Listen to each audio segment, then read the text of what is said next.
On today's show, Jimmy Butler's agent is going nuts that Jimmy Butler doesn't want to trade, but the Dallas Mavericks are getting brought up in these rumors. Why? We'll tell you on today's Locked On Mavs. I'm Luka Doncic, and this is Locked On Mavericks podcast. If you don't believe, you shouldn't be here. You are Locked On Mavs. Great, Rusty. Your daily Dallas Mavericks podcast. No one's dying. Part of the Locked On Podcast Network. Amazing. Your team every day.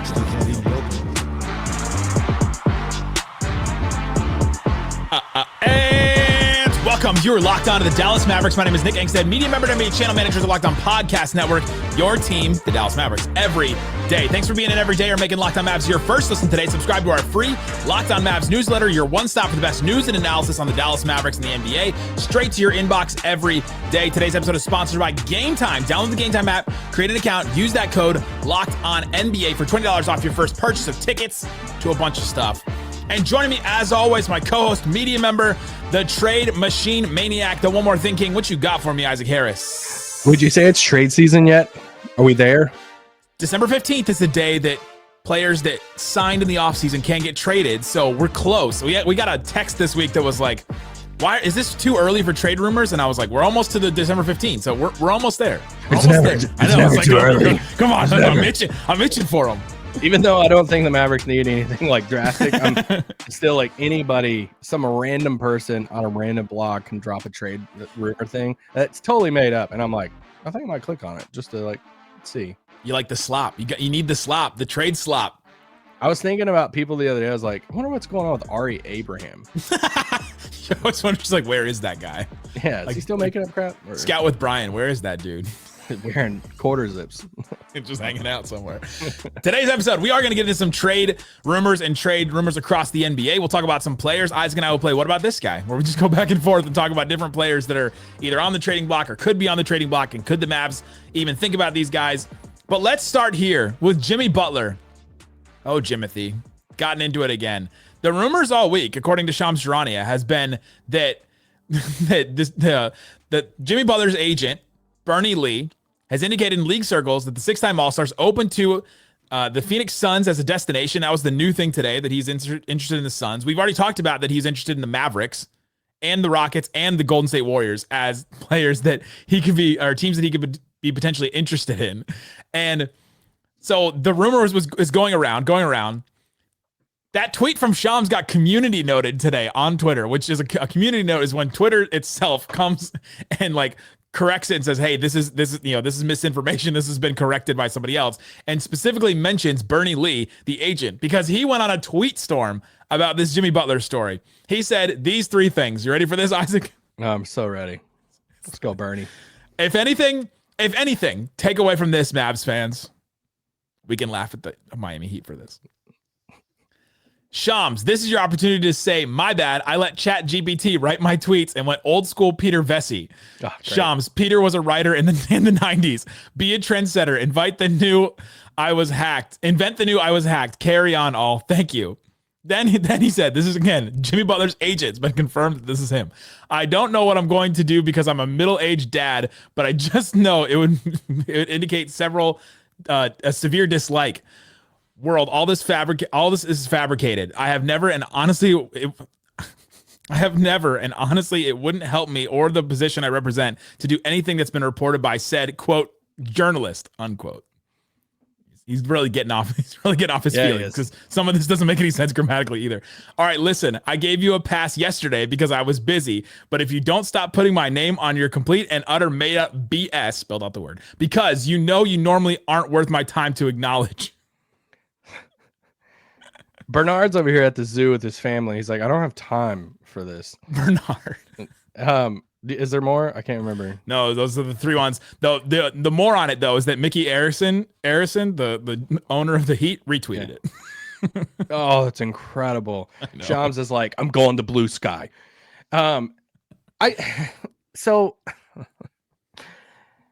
It's so funny to me. One, I just love when agents are on social media. It's my favorite. At least this is a tweet and not a DM giving defensive rebounding stats to reporters. But yeah, I mean, anytime that an agent like disputes something like this, but it's like Shams is probably like, well, I'm getting it from somewhere. And I even seen, someone, I think Flex from Phoenix that I followed for a Jersey. while. No, Yeah. Flex from Jersey, who reports on Phoenix. So makes sense of that. I think he even like walked away from like covering the Suns, but even he tweeted out and was like, "Hey, I got I would different sources that Phoenix is interested." I just like what contending team isn't interested in Jimmy Butler right now, or he and the other way around. Sorry, I'll tell you one. What contending team is Jimmy Butler not like open to going to right now? I guess that's what I was trying to say, not the other way around.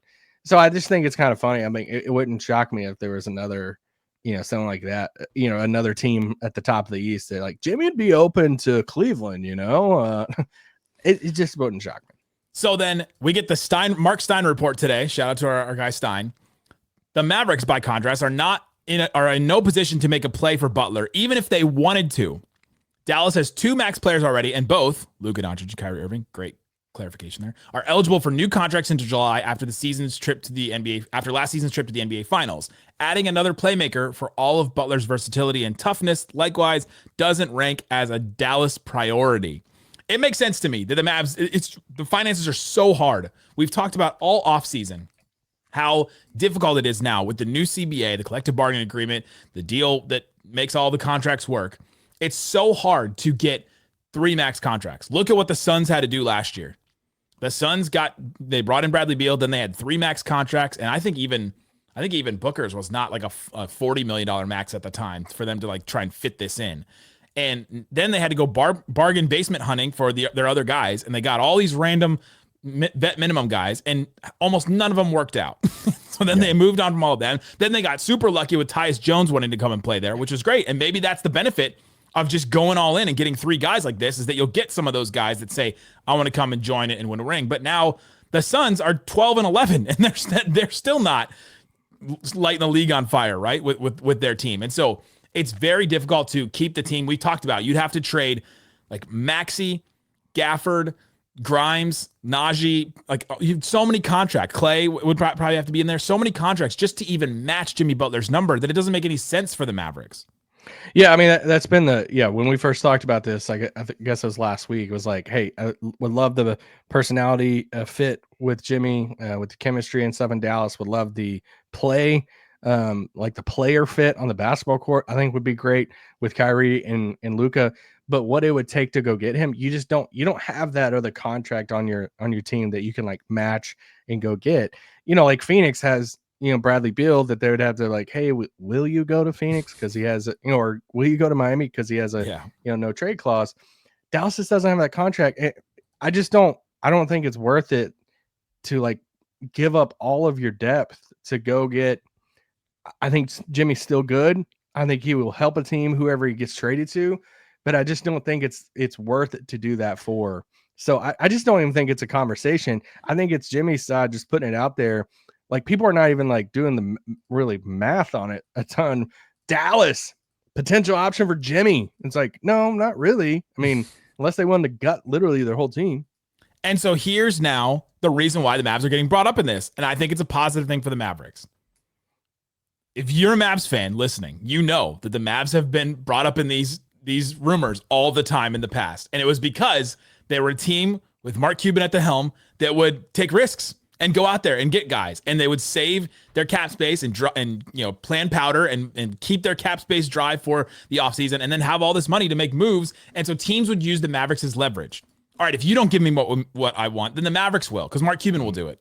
He'll give me what I want because they have it. They have it in the bank. But the Mavericks were like the desperate team trying to get talent around Dirk, or trying to move on from the Dirk era, or trying to get talent around Luka or whatever. And so they were the desperate team. Now they're a contending team. And so now they're on the opposite end where it's like, hey, I want to go and be in a winning environment. It's more of a winning environment than Miami is right now. And that's why Dallas is in these trade rumors, which I think is a great thing for the Mavs. I mean, what color is Jimmy's hair right now? It's been all kinds of colors. He had like yellow for Warriors. He had red for Rockets at one point. And he had blue for the Mavs. Yeah, obviously Jimmy's from Texas and Tom Hall and all that stuff, and it's like you get the Texas connection. Yeah, I'm fascinated. I think it's more of a Houston Golden State race in this than it is a Dallas or a Phoenix thing. The Houston one. All right, coming up next. Oh, I want to give you a 3-team trade where Dallas could hop in this and Jimmy goes to Houston. talk about that and more coming up. If you don't believe, you shouldn't be here. Today's episode of Locked On Mavs, Isaac Harris, brought to you by Game Time. Download the Game Time app, create an account, use that code Locked On NBA to get $20 off your first purchase of a ticket to a sporting event. You can go to all kinds of different things there. You can go to a concert, comedy, theater, all kinds of stuff. Go check it out at Game Time. See what is available for you. Isaac, you can go to the Buccaneers at Cowboys game on Sunday, December 22nd for $20. Let's go. Let's do it. Game time. Nashville Predators at Dallas Stars on Thursday. So if you're listening to this on Thursday, $8 to go to that game on Game Time. It costs you more to get food there. If you use the code, will Game Time pay you money to go to that game? Because you get $20 if it's your first purchase. Don't say check out on the ad. Check out. We want people to use it. So check out. Hey, they just need to use our code. That's all we care about. Game Time. You figure out the finances afterwards. Take the guesswork out of buying tickets with Game Time. Download the Game Time app, create an account, use that code LOCKEDONNBA for $20 off your first purchase. Terms apply. Again, create an account, use that code LOCKEDON NBA for $20 off. Download Game Time today. Isaac, what time is it? Game time. It's game time. Shut it down! Let's go home! Thanks for hanging out with us on Locked On Mavs, being part of the show, part of the Raccoon Squad, listening every day. We appreciate each and every one of you for checking out the show. Check the QR code on the screen for different ways to follow us. We have the newsletter we talked about where we send it to your inbox every day. We've also got the Locked On Mavs Insiders group where you can text us. Isaac and I will text back. I try to respond to every single one of them. That's my goal this year, is to respond to every question that people send.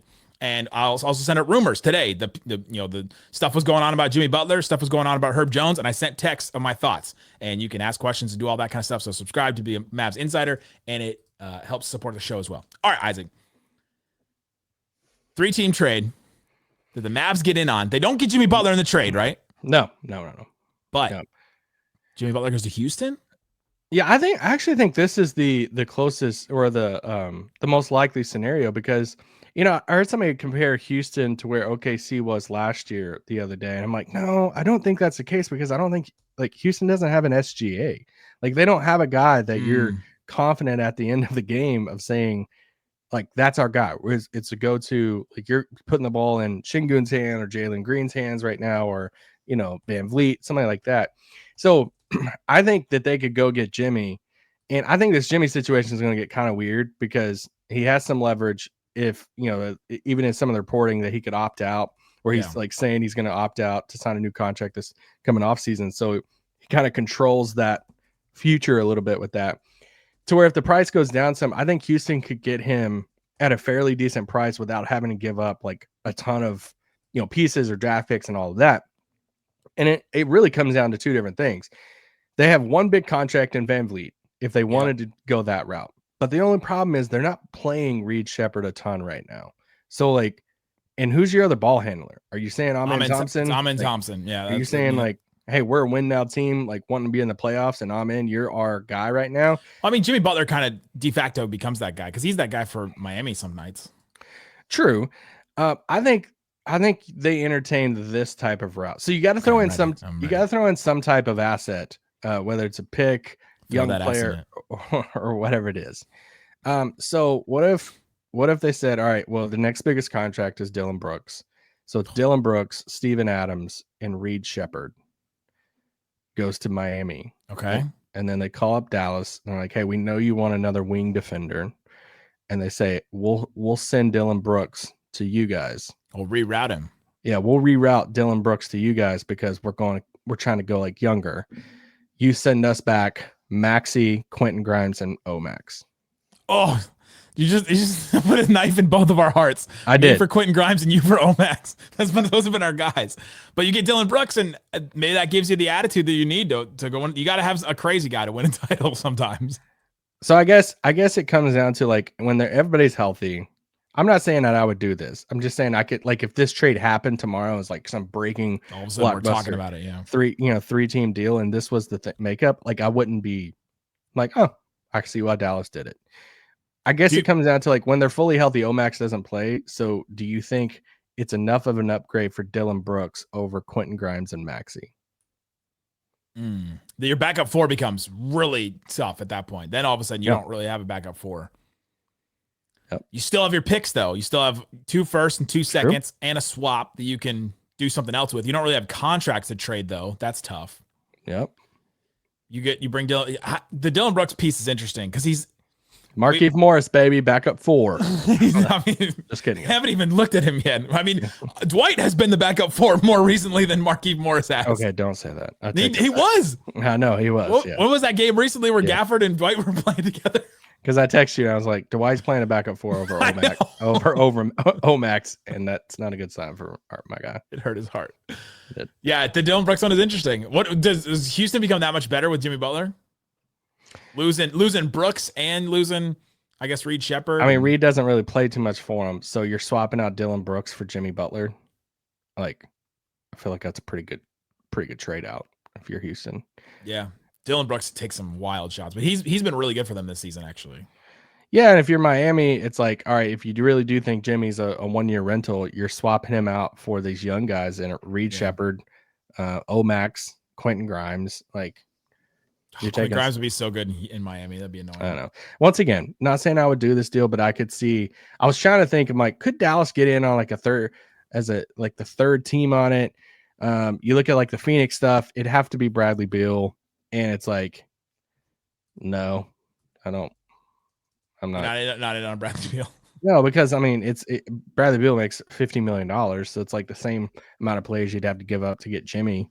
It's the same thing for Beal. And it's like, no, don't want to do that. Doesn't make sense. Is there an iteration of a Golden State 3-team thing? No. The Jimmy stuff is just fascinating to me, and watch him get traded tomorrow to Dallas somehow. And I'm just like, what? And I just look so stupid. That'd be wild. I just don't think it's like, I don't think there's any world that's really happening that much. I'm just not even like paying it. I'm paying attention to it for the league purpose, but I'm not paying attention from a Dallas angle too much. Yeah, because it would be super shocking for Jimmy Butler to end up on the Mavericks. Like all the things we laid out at the beginning, it's really hard to trade for a guy like that. And it would be a desperate. Would you think it would be a desperate move for the Mavs to do? No, I don't. I think Nico's done too much for me to think something's desperate. I would if Nico traded for Jimmy Butler, I would be like, all right, like he's earned the trust with me to where like I need to see 1 or 2 go bad before I'm like, okay, what are we doing? Type of thing. If Jimmy made $25 million, then I would say I would be on this podcast saying right now, I really think they're getting Jimmy. But he makes double that. But yeah, he makes double that because it's the type of player and move that Nico would say, yeah, like we have relationships. We have Kyrie and Luka come play with these guys and we can make these contracts work pretty easily. And they have right now, Dallas is setting on some picks, couple smaller contracts and stuff like, and some movable contracts. So they can be in the game for a lot of people, but 45 plus, like past that, it's tough for them to be in the game. Very tough for them to be in the game. So it doesn't really make any sense for the Mavs to be in the Jimmy Butler business, but they're getting brought up in it and they're part of it. The Warriors are actually star hunting. So it does make sense for them to be. I can see them. Yeah. Mentioned in these Rockets. They were in on the fake Kevin Durant things last year. That was a weird trade thing that went around. And then Phoenix. I mean, I think Phoenix comes from a place of desperation. Yeah. I mean, could there be another team that comes in there like a Cleveland and says, hey, we'll do it? I mean, they've swung for some stuff in the past. But yeah, I think it's Golden State or Houston.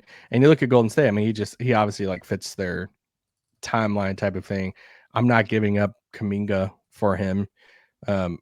Where's all the pods people? Because I was hearing some Brandon Pajemski. Yeah, I was hearing some wild pods takes over after last season, and they've died down pretty quick this year. He has not been as good as he was last year, and he's probably going to be in a trade if they do something like this.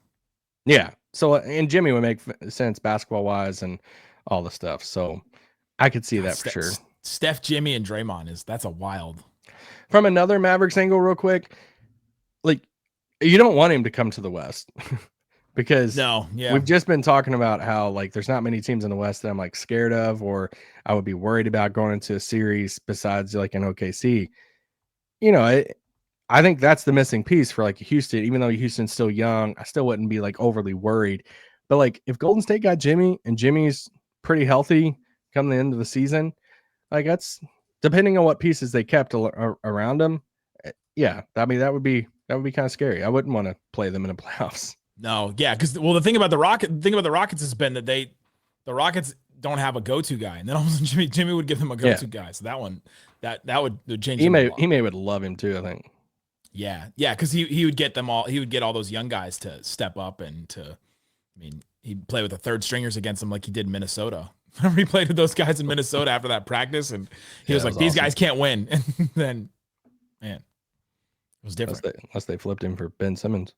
So the Mavs, though, are the contending team that just got thrown into this and are now in a good position compared to those other teams. And it's just wild. The NBA, the drama always shows up in the NBA, and you gotta love it. And I think this is kind of where we're at now with Dallas. Hey, they have like I said, they have some assets. They have the win now players. They've shown the track record over the past few years. They went to 2 conference finals and a finals. Like they have the superstar in Luka. They're going to be in a weird way now. Like they're going to be tossed around with some of these stars that they're probably going to be tossed around. And when some of these stars are disgruntled or they might be going somewhere else, you might see Dallas just kind of thrown in there. It's like, what world is this we're living in? Any of those things where the Mavs are the best odds to trade for this player. It's like, that's all garbage. Like, is that Dwight Howard? Like, no, I don't believe in it. The Mavs are the leaders in the clubhouse for the PJ Tucker sweepstakes. Okay. Apparently no one's in the PJ Tucker Nick Batum is flying to Dallas. Coming up, let's get into some more players. Let's talk about other players the Mavs could trade for. The Wizards, the Jazz, and the Nets, according to Stein, are the clear sellers. Should the Mavs be interested in any of those players? Yes, we'll tell you who coming up. You don't believe you shouldn't be here. Today's episode of Locked On Mavs brought to you by FanDuel. FanDuel Sportsbook has all kinds of props and odds, things that you can use to get in on the action. The Mavs are out of the NBA Cup, but bummer. You can go and check out we actually just found out they're going to play in Golden State on Sunday, so they won't play a home game. But you can go check out all the other odds and things on FanDuel. When you put down your first $5, you can get $150 in bonus bets if your first $5 bet wins. So the odds right now, the Thunder plus 130 to win the Cup, the Bucks plus 220, the Rockets plus 430, and then the Hawks plus 500 to win the NBA Cup. The Hawks, man, that was a wild game against the Knicks. Go check out what's available for you, not just the NBA, but the NFL as well, college, and all that other kind of stuff. Get started with $150 in bonus bets if your first $5 bet wins. It's FanDuel.com. Never waste a hunch. Make every moment more with FanDuel, official sportsbook partner of the NFL. Shut it down! Let's go home! All right, Isaac, let's play a game. You want to play a game? Mark Stein reports that the Wizards, the Jazz, and the Brooklyn Nets are the clear sellers right now. Which players are you interested in? Let's just start going off, throwing out. Can I give you like a mini? You tell me if this is like hot take or not. I would give up 2 unprotected firsts and any player for Koulibaly. Ooh, well, I don't think the Wizards would. Okay. I don't think they would trade that, but I don't think that's super hot. Well, I don't know. He has not been super good this year. I would have to watch him more. Slightly and I've talked about him a lot. We talked about him when we were at Roller Town talking about that crazy Wizards win. The Mavs were just like rolling. We talk about Koulibaly a lot. I love Koulibaly. He's shooting 26% from 3 this year. Okay. Not great. I'd still bet on him. Anyway, great defender. Yeah. Realistic targets from, you said Washington, Utah, Brooklyn, like Stein said. I mean, where are you at on? I feel like we've talked about Dorian a million times, so I kind of like don't want to have the Dorian conversation. We did get one update. It's the early asking price for the Nets is at least 1 first-round pick, which means it'll eventually go to 2 seconds. Let me say the update this. there. You guys look into the screen wherever you're watching this, or gaze deeply with your ears into the podcast. Anybody who hits the market right now, the asking price is a first-round pick. Yes. Anybody. Like, you name the player right now. Salah Mejri. He's not even on a team, but he'd be a first-round pick. All right. That's just what everybody's throwing out right now because you don't have to make trades right now. Like, it's so when I see those reports, I literally giggle. It's like asking price starting first round pick for Schroeder. It's like, cool. Would not shock me if, I mean, there's only so many first round picks around the league. All right. So It's Schroeder's all these on players. he's on an expiring deal. So anyway, I still think Dorian is gettable. I think, yeah, for everything. Where are you at on Cam Johnson though? Oh, on the Dorian thing, I got one more thing. Oh, really? Yeah. One more thing. All This right. is $1.2 million off. The Mavs would gain 1.2 million in the cap, which would get them under the tax, which is what they want. All right. I mean, are we sure they really want that though? Like, I mean, if they could get better and also not have to pay the luxury tax. in a perfect world, it just hasn't been. I've seen a lot of people talk about that tax number, and it's like, until I see like a firm report on Dallas is really trying to get under the tax, I don't think they're worried about paying the tax right now. Anyway. Well, I mean, one of the things is right now they have to match, or they can't take any more money back than they give out. So if they got under the tax, they could do that in a different deal. Yeah. And next year too. Maxey, Hardy, and Exum, $1.2 million difference for Dorian. For Dorian. Maxey, Hardy. They got 2 seconds, so they can throw one of those in there. Maybe Hardy counts as the other second. Is it bad that I'm just like hesitating on Exum? I think Dorian comes in and plays the backup 4, and I think that he shores up that spot. I know you're not as high on him as the backup 4, but wait, who? Dorian. Why am I not? Oh, maybe that was slightly. No, yes, no, I am. Don't compare. No, don't even. I will never diss Dorian Finney-Smith. No, Dorian. Okay, now I got to do my Dorian thing. Go for it. Take Dorian's name out of it. Everything on paper, he fits exactly what Dallas wants to go get. Like, Dallas wants to go get a cheaper wing that's on an expiring contract that can play the backup 4, that can be versatile on defense, and the cherry on top is the guy that's like been here and knows the place and the culture and teammates and all the stuff. So it just happens to be Dorian Finney-Smith. So people are like, oh, you're just biased because you like Dorian. Yeah, I do like Dorian, but he fits everything on paper, and I don't think it would take a ton to go get him. So yes, I think Dorian is super reasonable. If you said, hey, Dallas trades for somebody before this trade deadline, you have to pick a player. Who's the most likely player? I'm saying Dorian Finney-Smith. So where are you at on Cam Johnson? Cam Johnson makes a lot. He makes 23.6. I mean, it's not a lot for an NBA player, but it's a lot to trade for. Mm-hmm. Unless you're doing like Klay, which doesn't really make any sense. I'm kind of out. And also Cam Johnson gets injured a lot too, right? I like Cam Johnson a lot. I'm kind of struggling. Like, Cam played 58 games last year. He played 42 games between Phoenix and Brooklyn the year before, 66 year before that, 60 year before that, and 57 year before that. Some of those were shortened years because of COVID, but still, he has not even gotten to 70. One, he's a sniper. All right. I mean, he is an incredible shooter. So, yes, I do love that. He's 6'8". He's got the great size. I am like, he went to North Carolina. Yeah, no. Isaac's always got a bias for North Carolina. It's just like, he's too good to trade for, to bring him off the bench. But like, him and PJ disagree? Really? Yeah, you could bring him off the bench. Okay. All right. He's just averaging like 19 points a game right now and all this stuff. And because I've been like hesitant about his fit with like PJ, and it's like, all right, I guess they could be fine. But anyway, for the money purposes, yeah, I'm a little bit lower, but if they traded for him, I would totally get it because he could shoot the lights out.